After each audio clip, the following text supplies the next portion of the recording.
Okay, welcome everybody. Dee, can you take the roll? Okay, Chris Sturbaum, Here. John Saunders, Doug Bruce, Sam DeSaller, Here. Deb Hutton, Here. Susan Dyer, Here. Bernard Cross, Jeff Golden, Here. Duncan Campbell, Derek Ritchie, Ernesto Castaneda, Jenny Southern.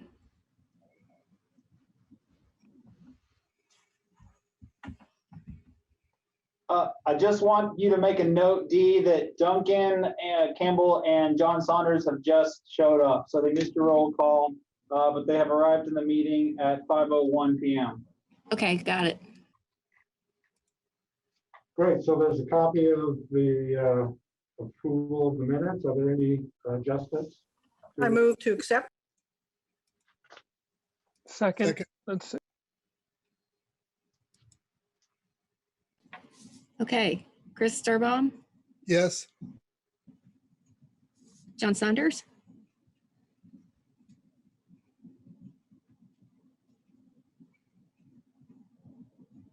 Is he really here? Yes, he is. He's just muted. Yes. Thank you.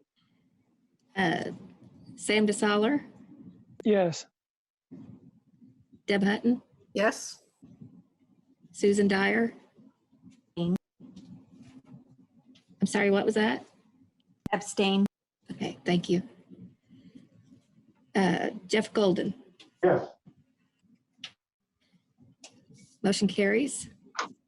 5 yes, 0 no, 1 abstain.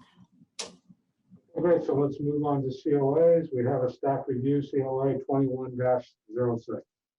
So this is 606 West Dodge Street. It's a contributing front dormer bungalow located in McDowell Local Historic District. The request was to replace all the original windows on the house. It's 21 in total.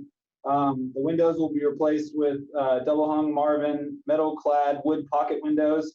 The replacement windows will maintain the same paint configuration as the original windows. Staff decided to approve based on what the design guidelines said. The guidelines stated that the replacement of original windows is acceptable as long as the size of the opening is substantially unaltered and will retain the original paint configuration. Both of those criteria are going to be met in this case. I also brought it to the Neighborhood Design Review Committee, who reviewed it at their last meeting, and they unanimously approved the project. So staff approved COA 2106. Question, Yes, are the panes inside the glass or are they external to the glass? they're internal. The muttons, I mean. Internal. They're inside the glass? Yes. Okay. Okay, so let's move on to COA 21-08, 213 South Maple Street. And I will say that the feedback that we got from the Prospect Hill subcommittee was positive for this COA. So this is a contributing structure in the Greater Prospect Hill Local Historic District. Due to severe alterations and an advanced state of disrepair, staff was actually surprised that this was not a non-contributing building, but it was rated as contributing during the last survey.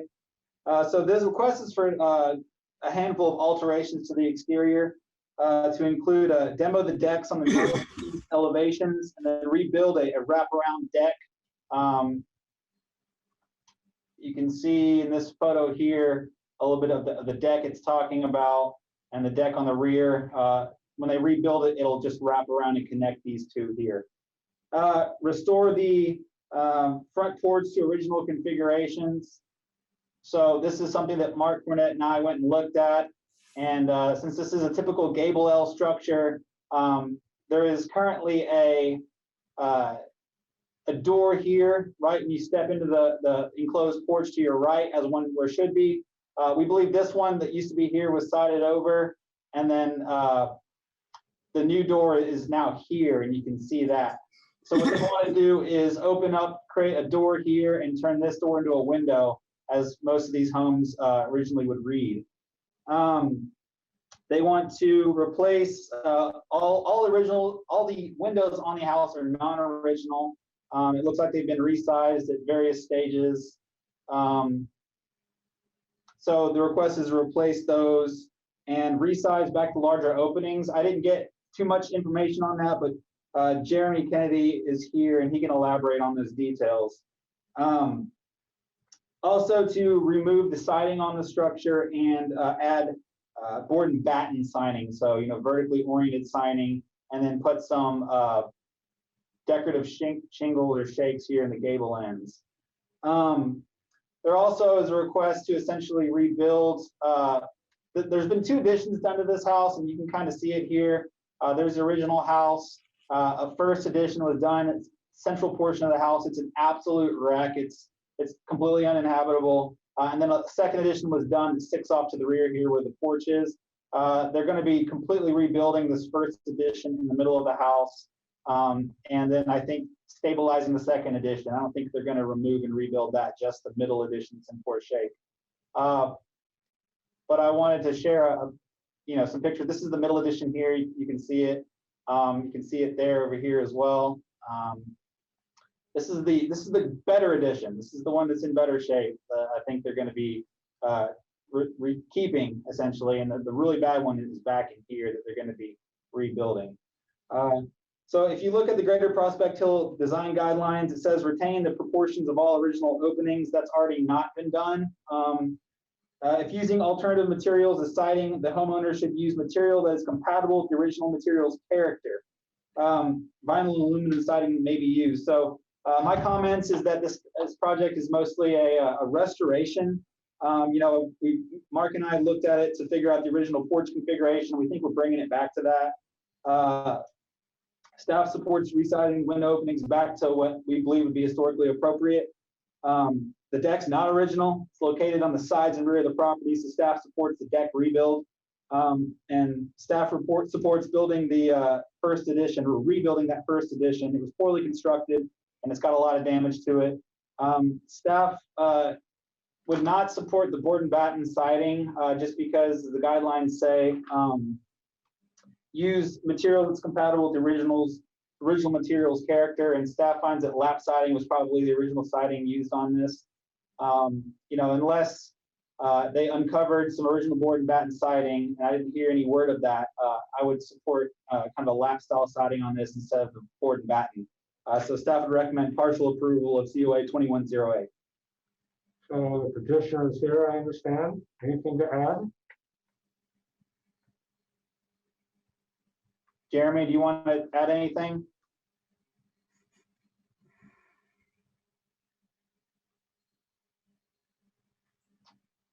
Let me make sure he's here. He is. He is not muted.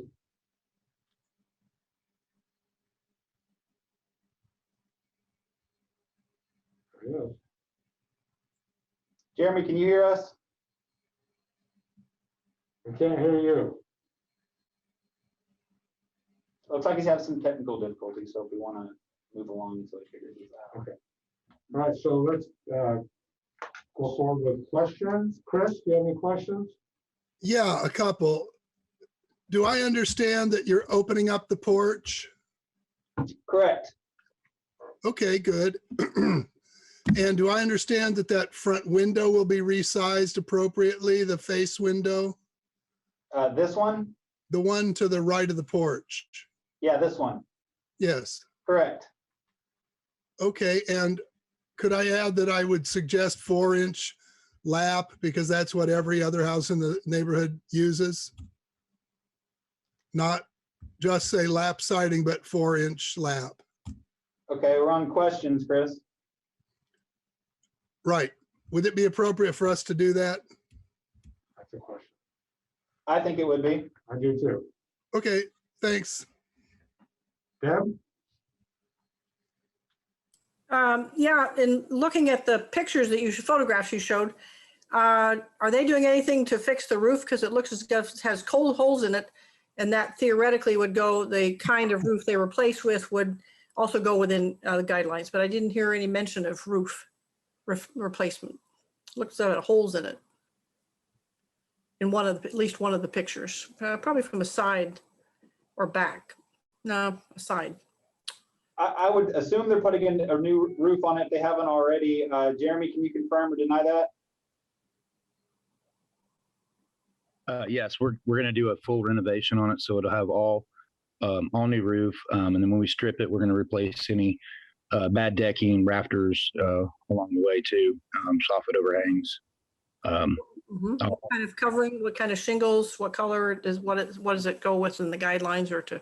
Yeah, whatever the guidelines call for it, because it's an investor's thing, and they're just trying to make the house a better livable thing, and then try to just make a little bit of money on it and sell it, and then it'll be a nice family home.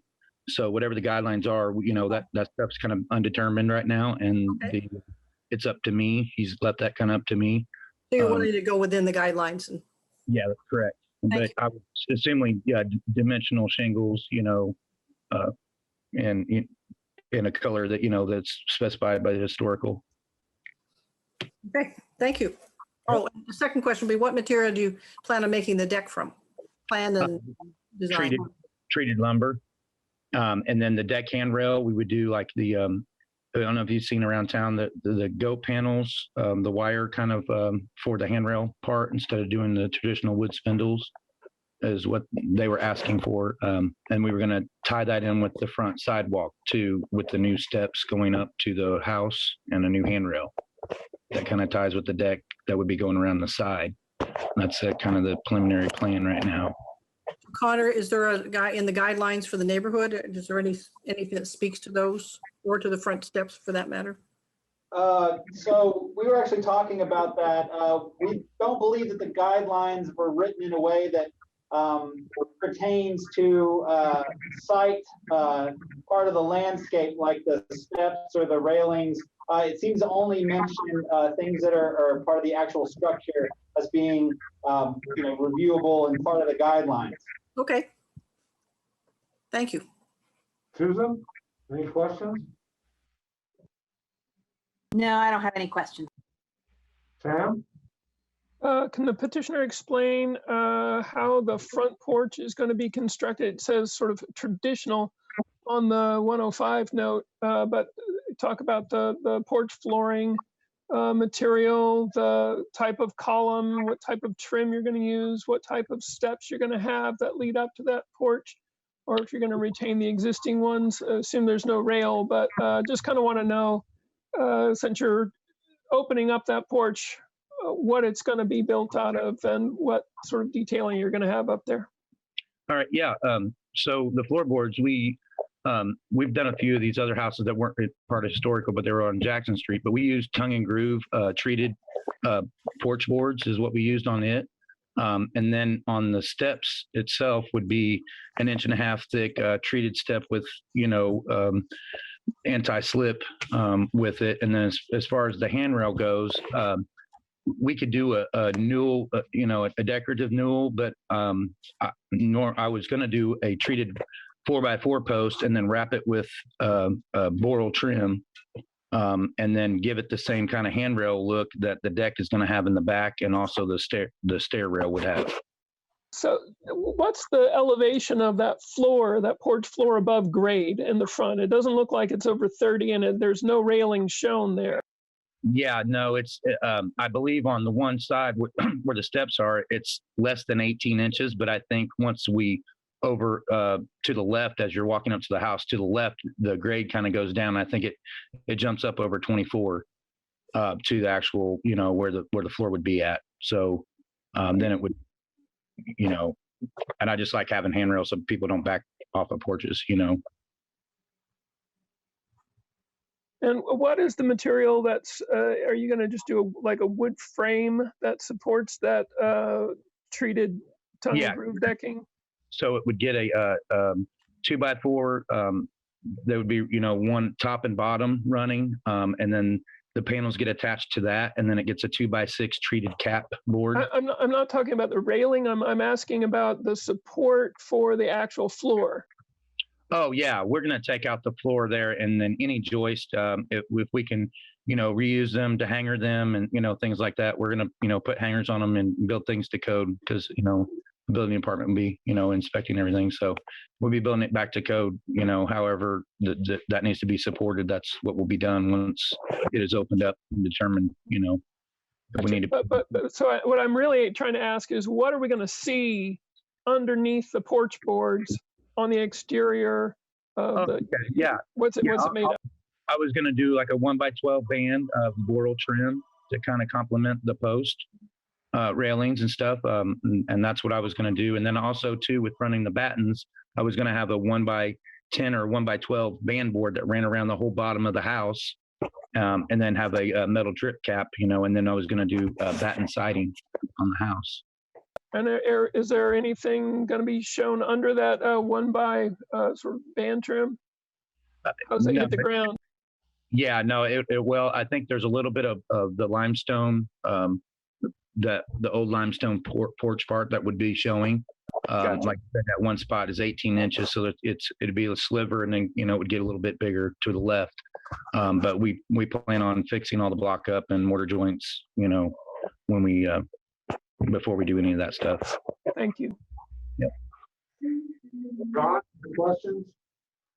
Yeah, my question is, will you be reusing the limestone and resetting that going up to the house? Because it looks pretty interesting with this, with the facing on it.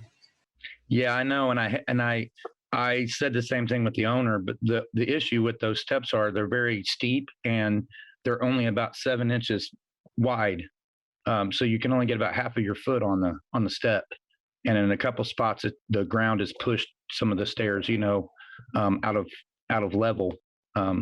So it'd probably be very challenging in weather like this to even get them cleared and they'd be unsafe. But if we could try to reuse those somewhere in a retaining part, where that kind of got that hillside there, because I'm all about trying to keep the aesthetics. I don't want to throw any of that stuff away. I can't. So, what was the plan for those steps? Is that where you're going to put in a railing and wood steps coming down through there, or how are you going to treat that?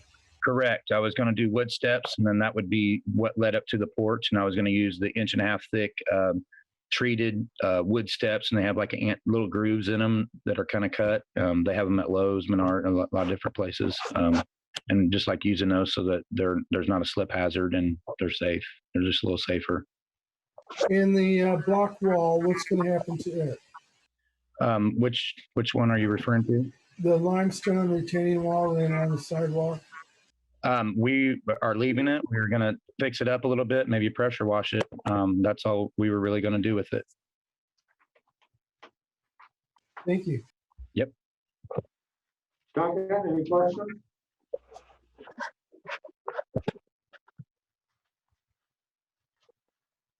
Duncan, you're muted.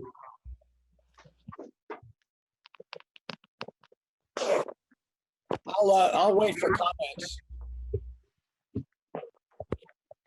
You hear me? Are there any questions from the public? Okay, Chris, comments. Chris? I didn't hear what Duncan said. He said he didn't say anything. I said I'll wait for comments. Okay. So did I get recognized for comments then? Yes, sir. Okay. I'm a little uncomfortable with the limestone steps being replaced, the lower ones. And I think they might be wider than we think, and they might just have settled and moved, and we should look into whether they can be reused. They're like part of the wall. And that upper step to the house, that could be something different. But I'm uncomfortable with the modernist railings in the front. And I wonder if there's evidence, like there's a paint line looking through that door. I don't know if that's an original line of any kind, but is there evidence of what the posts were like? Because, the front of this house is really simple. And getting that one window fixed to the right height and getting the proper looking posts. And whether there's railing or not, it shouldn't be a modern railing. This front should read like the old gabled ells read always. And confusing the front railing doesn't need to match the back railing. That back railing, modernist wire, it's all fine because it's on the back side. But how it addresses the street is more important. And those railings should really be of traditional build, in my opinion. So that's the whole key. This picture right here is the key. And also the board and batten just is completely inappropriate, and we need 4-inch siding that replicates and actually is probably the original siding of the house. So those are my comments. And get the front door right, those things. Deb, comment? Yes, my comment would be focused mostly on the, that retaining wall that in our motion, I put a little caveat that says, and the retaining wall will be retained, so to speak. And if it happens to collapse, as we've seen recently in some houses, because of construction or whatever, they just collapse, it will be rebuilt with the materials available there to look like it looks now, since that's such a historic feature of the space in the house too. So thanks. Susan? I don't have anything to add to that. Thank you. Sam? Let me preface this by saying that I have to recuse myself on this one because I know the owners. I'm good friends with some of the relations of the people that own this house, and I recused myself on the last time around on this one because I almost worked on this one. But that said, I agree with Chris. I am uncomfortable with the modern railing. I'm actually uncomfortable with really any railing up front because it's so low, and traditionally you didn't have a railing on a porch this low up front. And I think the limestone steps up front want to still be limestone.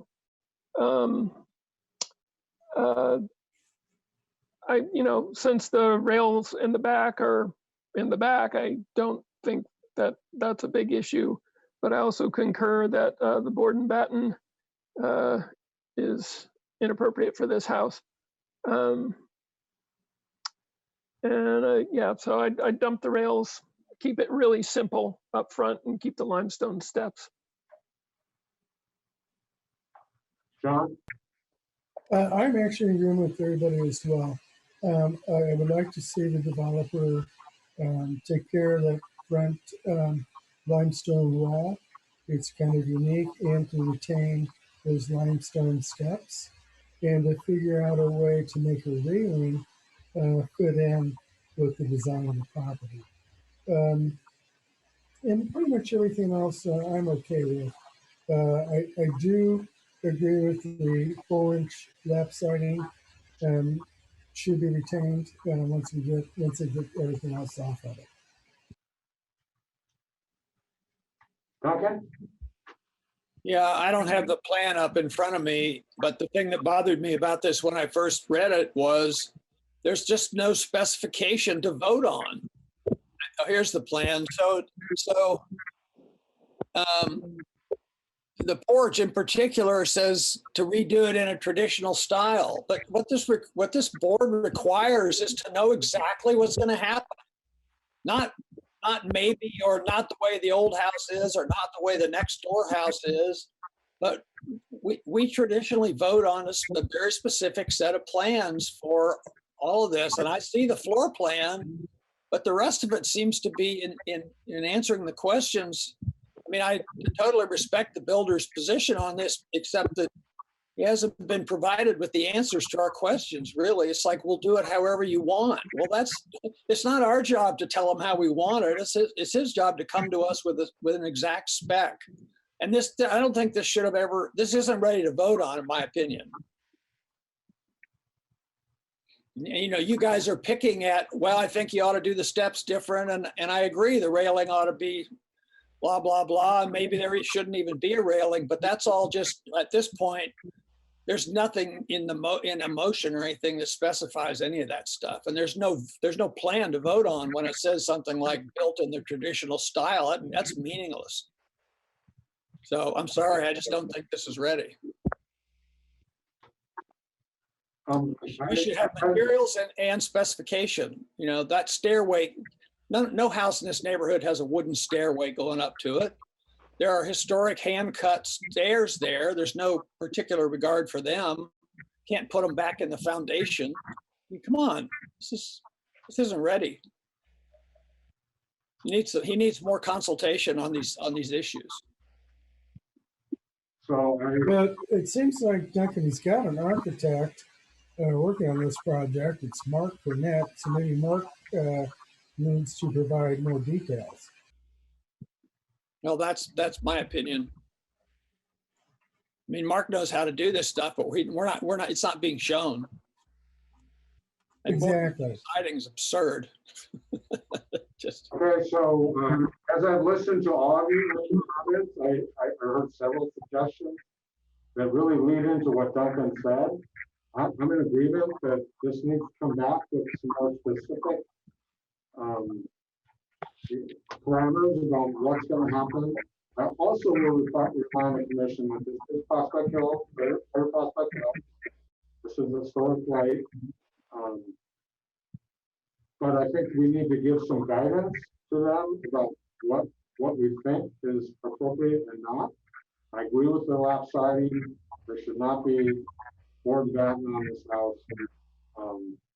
And I also commend them for returning this house to kind of what it looked like before. I mean, I don't know if we can really figure out what that really was.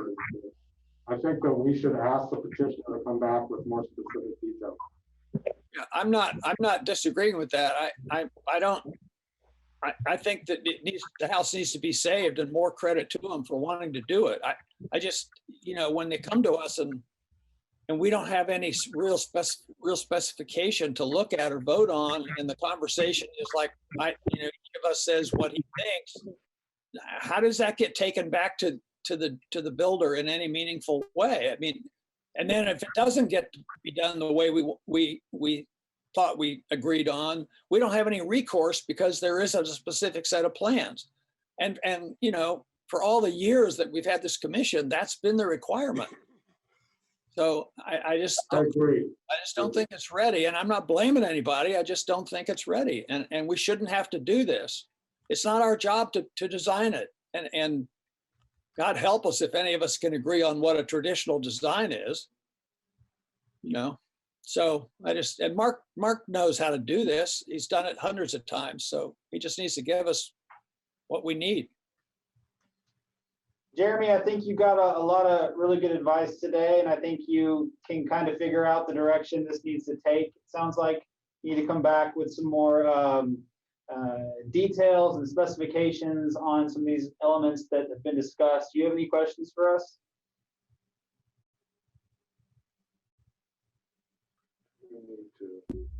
No, I don't have any questions or anything like that. And in Mark's defense, he was working on this and he had a heart attack.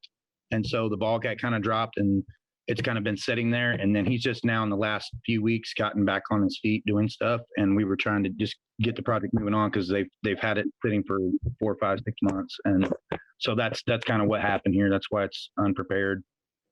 Oh, Jeremy, we did not know Mark had a heart attack.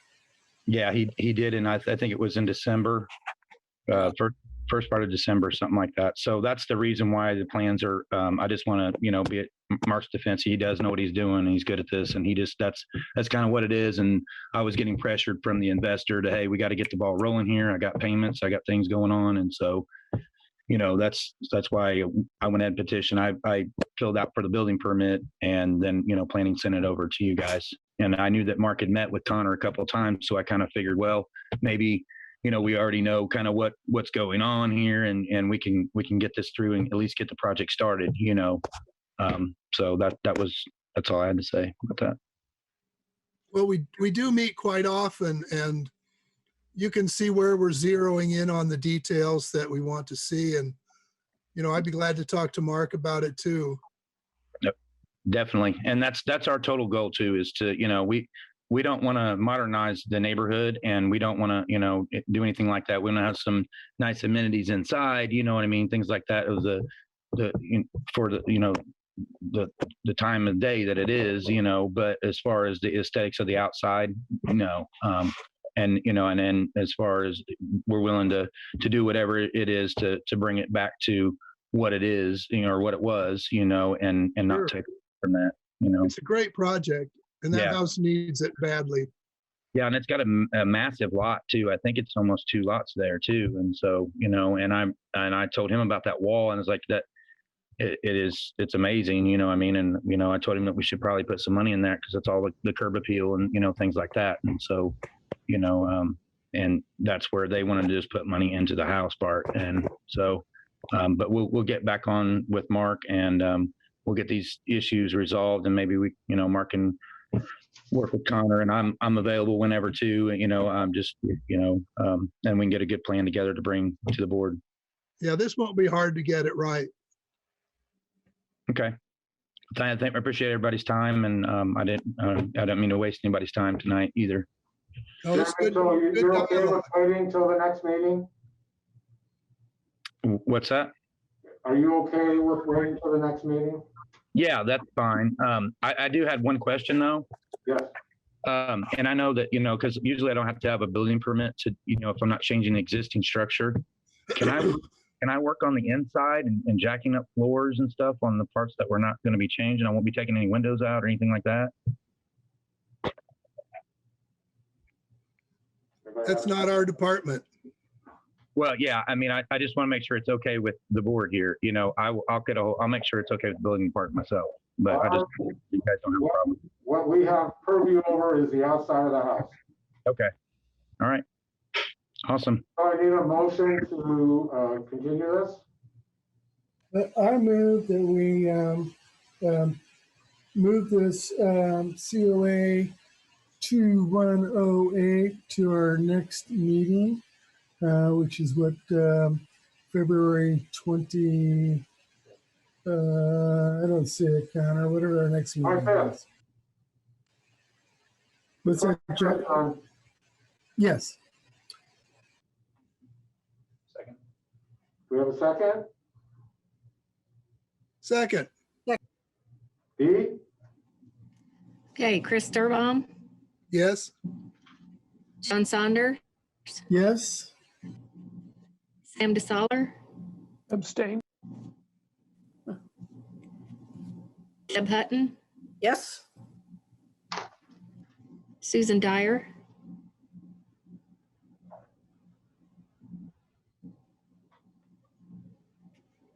Yes, did you get that? no, I got it that time, thanks. Jeff Golden. Yes.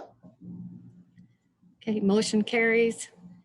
5 yes, 0 no, 1 abstain. Thank you, Jeremy. Thanks, Jeremy. Thank you. My very first Zoom meeting. Thank you. Wow. Yeah. I just build stuff. They're so much fun. Okay, well, we don't have anything else on the docket here. Any commissioner comments? Yes, I have a comment. Can you all hear me? Yes. Doing the thinking about the restaurant that we just lost, the Players Pub, that was a matter of timing as I think back on it. We waited until an owner got it who in retrospect clearly wanted to demolish it from the start. And we were playing defense. And he was very much playing offense. And he made a couple of good plays and won big time on it. But had we been the first people on that site without an owner with plans like that, I think we would have had a very sympathetic public. And I think we would have probably had a designation. So the moral of the story, I think, is we should look around and think, what other building is in this condition is waiting to be you know, grabbed and advocated for demolition, you know, what is sitting out there unprotected that we should just think about getting in first and protecting the building? Any comments on that are welcome, but that's what I took away from that. And I think I talked to Connor, and he was clear that the very first question the guy asked was, how can I demolish this building?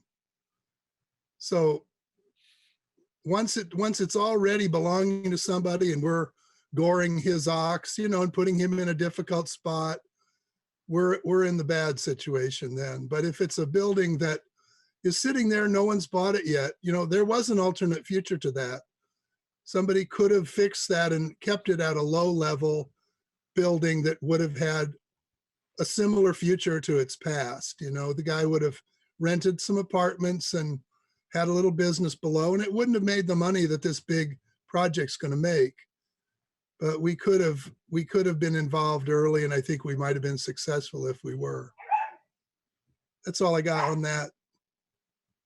Except that we might form a committee to talk about just this very thing of what's out there, what should we be watching, what buildings are in need of protection that don't have it. I guess my observation of it was with the Players Club was sort of education or how do we communicate better about an old building? Because I've heard you folks who've done renovations of old houses that are totally dilapidated, but historically, the Historic Preservation Commission deems them valuable to restore. And so you guys go and do it. It's possible to do. And so what I heard in a lot of the comments from the public about Players Pub is they know it in the last 10 or 20 years. They walk in and see it's dilapidated, falling, cockeyed floors, ceiling falling in, whatever, and see that. And so then in public make the comments, well, it's just falling apart. So it can't be, it's a disaster. It can't be pulled apart. And it wasn't anywhere near the disaster we've seen in some of the homes, historic homes, little ones. So to me, it's partly I don't know the answer, but how do we communicate to people? We're not looking at it right as it is now with a piece of wood falling out of the floor or the ceiling or whatever, but we're looking at it historically, and this stuff can be renovated. It almost brings me to Fixer Upper, you know, the Magnolia folks in Waco, Texas, when they bring in a couple to 3 homes and say, which one do we want to work in? Here's what, and couples, oh my God, this house is terrible. And then she does magic on her computer and shows them what it could look like to help their imaginations envision the possibilities, because ordinary humans can't do that, whereas all you guys can. You either renovate or you architect. And so how can we, when we're trying to make a persuasive argument like for Players Pub, help people envision better what we can envision? Anyways, it's just a comment, just a question for us of how to communicate to people what the possibilities are, because I don't think half the public could see the possibilities. They just saw Players Pub falling apart and said, well, that's it, it's falling apart. And that's it. So anyway, just an observation. I think in response to that the visions get crossed, because the vision for the owner and the vision for anybody buying real estate to develop on a main avenue in Bloomington these days, they're not looking at a single story building that they might have a club in. They're looking at maximum real estate coverage. Yep. So the vision is wrong from day one. And Chris's point, I think, is well taken. I think the difficulty of it is that even if we, let's say, went around and earmarked all those potential sites, we would have to designate them, you know, right off the bat without any real context. I mean, you're not going to get a district anymore for any of those major avenues because they've already been so seriously altered. And I mean, you might get a couple of blocks off the square here and there, but where those individual buildings are far away from the center, and I know that's not really far away, but 3 or 4 blocks away, it's really difficult to get an argument together to designate them even without an owner. I mean, you know, I remember, Chris, when we went around and found all the open parking lots and encouraged the city to develop open space and to leave alone the historic buildings. Well, what did they fill the open space with? Non-historic high-rise buildings, which was the one thing we didn't want them to do. It's like, these are opportunities in a market that is out of control. I mean, I'm sorry, but I mean, I hate to be the skeptic as the professional historic preservationist in your midst, but the horse is out of the barn in Bloomington. And we had, you know, if you really are earned it, I'm not at all surprised that we lost Players Pub. When I heard, I can't remember which council member it was, say that the building was in such bad shape, he hated to force the owner to have to do such an onerous task. That's not the issue. That's just plain not the issue. But he got away with it, and you know, I just think that that made it clear to me that these people are thinking about what's the next best development, and they don't see the link between, you know, historic preservation and economic well-being or economic growth or anything else. I mean, you know, and I don't have any, I'm not targeting anybody by this comment, but it's a realtor's world out there now. That wasn't true 10 years, 15, 20 years ago to the extent that it is now. So you're not, remember all the people who said they signed that letter of the owner, all those people who came out of the woodwork, you know, they're mostly in the real estate business, folks. And that's a lot to battle. And, you know, and I know we have some nice, decent realtors in our midst, and I don't mean to insult anybody, but that's just a hard fight to make when all the economic pressure in the town is to get rid of buildings that they don't think of as economic enough. And I agree with you, Duncan, but you know, yeah, I'm sure you do, and I have to say it's the current mentality of the public right now. Yeah, I'm sure it is. I mean, I agree with you. I mean, look, every elected official on the progressive side of the fence, which is almost all of them, have said they want to do something about student apartments, and not one single thing has been done to stop it. Not one thing that I can see. You know, and that means that there's a magnet out there that's pulling things along that very few people can put a stop to. So I don't know, Chris. I agree with you, and I agree with that strategy, but there aren't very many of these buildings left. And you know, Players Pub from a historic standpoint was, you know, I think a good social argument, but there wasn't much else there. You know, I mean, when you start arguing for the first fried chicken place in Bloomington, it's pretty hard to make the argument. Well, if there are one or two or three out there that we should look at and think about, that's my point. Let's think about them, and let's be the first one out there, out of the gate on it. Yeah, I agree with you. Well, the good thing is the core building will be around. That is a good deal. Yeah. That's a big win. That's a big win. The whole city was the whole planning department, the city, the mayor, they didn't want that to happen. And they slowly came around realizing it was an economic opportunity. Yeah. And of course, historic footnote. Any other comments tonight? Stay warm. Okay, you have it. Ditto. All right, let's adjourn. Thank you. Night. See you all. Thank you. See you all in a couple weeks.